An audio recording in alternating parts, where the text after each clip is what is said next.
Luc chapitre 19. Jésus étant entré dans Jéricho traversait la ville. Et voici un homme riche appelé Zachée, chef des publicains, cherchait à voir qui était Jésus.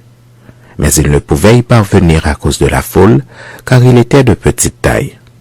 Il courut en avant et monta sur un sycomore pour le voir, parce qu'il devait passer par là.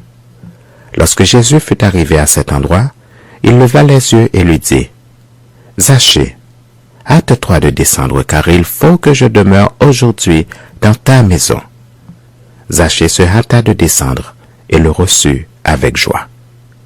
Voyant cela, tous murmuraient et disaient, « Il est allé loger chez un homme pécheur. » Mais Zachée, se tenant devant le Seigneur, lui dit, « Voici, Seigneur, je donne aux pauvres la moitié de mes biens, et si j'ai fait tort de quelque chose à quelqu'un, je lui rends le quadruple. » Jésus lui dit, « Le salut est entré aujourd'hui dans cette maison, parce que celui-ci est aussi un fils d'Abraham. Car le Fils de l'homme est venu chercher et sauver ce qui était perdu. » Ils écoutaient ces choses, et Jésus ajouta une parabole parce qu'il était près de Jérusalem, et qu'on croyait qu'à l'instant, le royaume de Dieu allait paraître.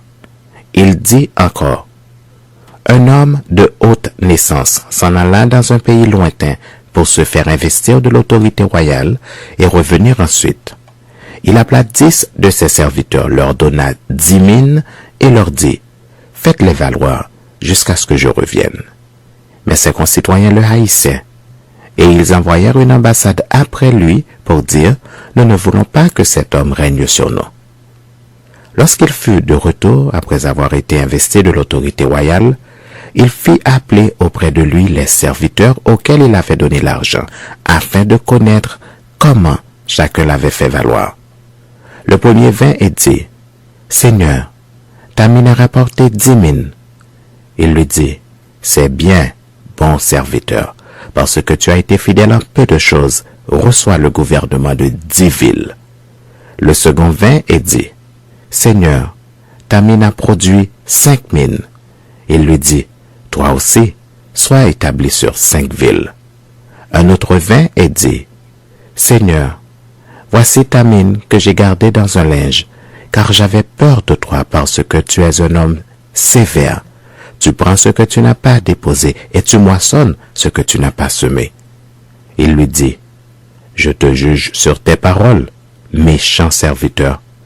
Tu savais que je suis un homme sévère, prenant ce que je n'ai pas déposé et moissonnant ce que je n'ai pas semé. Pourquoi donc n'as-tu pas mis mon argent dans une banque, afin qu'à mon retour je le retirasse avec un intérêt? » Puis il dit à ceux qui étaient là, « Ôtez-lui la mine et donnez-la à celui qui a les 10 000. » Ils lui dirent, « Seigneur, il a 10 000. » Je vous le dis, on donnera à celui qui a, mais à celui qui n'a pas, on ôtera même ce qu'il a. Au reste, amenez ici mes ennemis qui n'ont pas voulu que je régnasse sur eux, et tuez-les en ma présence. » Après avoir ainsi parlé, Jésus marcha devant la foule pour monter à Jérusalem. Lorsqu'il approcha de Béphagée et de Béthanie vers la montagne appelée montagne des Oliviers, Jésus envoya 2 de ses disciples en disant, « Allez au village qui est en face. Quand vous y serez entrés, vous trouverez un ânon attaché sur lequel aucun homme ne s'est jamais assis. Détachez-le et amenez-le. Si quelqu'un vous demande pourquoi le détachez-vous, vous lui répondrez, le Seigneur en a besoin. » Ceux qui étaient envoyés allèrent et trouvèrent les choses comme Jésus leur avait dit. Comme ils détachaient l'ânon, ses maîtres lui dirent, « Pourquoi détachez-vous l'ânon » Ils répondirent, « Le Seigneur en a besoin. » Et ils amenèrent à Jésus l'ânon sur lequel ils jetèrent leurs vêtements et firent monter Jésus. Quand il fut en marche, les gens étendirent leurs vêtements sur le chemin. Et lorsque déjà il approchait de Jérusalem vers la descente de la montagne des Oliviers, toute la multitude des disciples, saisis de joie, se mit à louer Dieu à haute voix pour tous les miracles qu'ils avaient vus. Ils disaient, « Béni soit le roi qui vient au nom du Seigneur, paix dans le ciel et gloire dans les lieux très hauts. » Quelques pharisiens du milieu de la foule dirent à Jésus, « Maître, reprends tes disciples. » Et il répondit, « Je vous le dis, s'ils se taisent, les pierres crieront. » Comme il approchait de la ville, Jésus, en la voyant, pleura sur elle et dit, « Si toi aussi, au moins, en ce jour qui t'est donné, tu connaissais les choses qui appartiennent à ta paix. Mais maintenant elles sont cachées à tes yeux.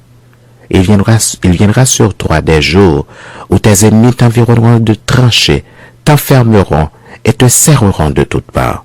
Ils te détruiront, toi et tes enfants au milieu de toi, et ils ne laisseront pas en toi pierre sur pierre, parce que tu n'as pas connu le temps où tu as été visité. » Il entra dans le temple et se mit à chasser ceux qui vendaient, leur disant, « Il est écrit, ma maison sera une maison de prière, mais vous en avez fait une caverne de voleurs. » Il enseignait tous les jours dans le temple, et les principaux sacrificateurs, les scribes et les principaux du peuple cherchaient à le faire périr, mais ils ne savaient comment s'y prendre, car tout le peuple l'écoutait avec admiration.